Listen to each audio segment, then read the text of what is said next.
Yes. Itazame hiyo comment hapo juu, itazame vizuri sana, isome vizuri sana.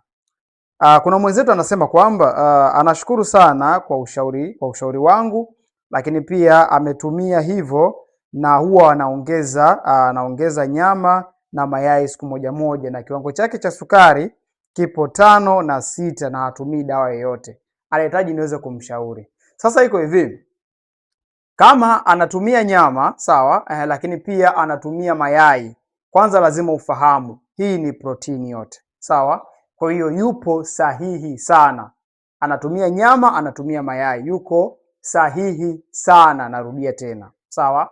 Kitu ambacho inabidi aweze kuongeza mtu wa namna kama hii, aongeze pamoja na mboga za majani, sawa? Lakini pia ile nyama ikiwa ni michemsho inakuwa ni vizuri zaidi, lakini pia kama ataipika basi atumie mafuta mazuri, olive oil. Ni mafuta mazuri sana kwa mgonjwa wa kisukari.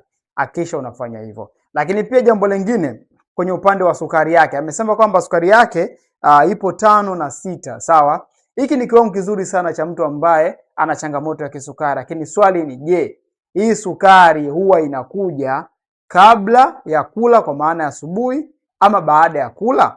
Kama ni kabla ya kula, hii 5 ni sawa, lakini kwenye 6 si kiwango kizuri sana, kwa sababu inaonyesha pia bado sukari inaendelea kumnyemelea, haiko sawa. Lakini kama ni baada ya kula, kiwango chake ni kizuri sana cha sukari na yuko vizuri. Kwa ikiwa naye pia unasumbua changamoto za kisukari, basi hakikisha umefollow account hii, lakini pia hakikisha unaendelea kufuatilia tips zote ambazo nimekuwa nikiziachia, na wewe utapata matokeo mazuri kwa kufuatilia tu video zangu. Utajua nini uweze kula na nini usile, kwa wakati gani na kwa muda gani ambao unakuwa ni sahihi sana kuweza kutumia vyakula ambavyo nitakuwa navielimisha. Hakikisha unaendelea kufuatilia tips zangu. Lakini pia nikukumbusha kuwa sukari inadhibitiwa.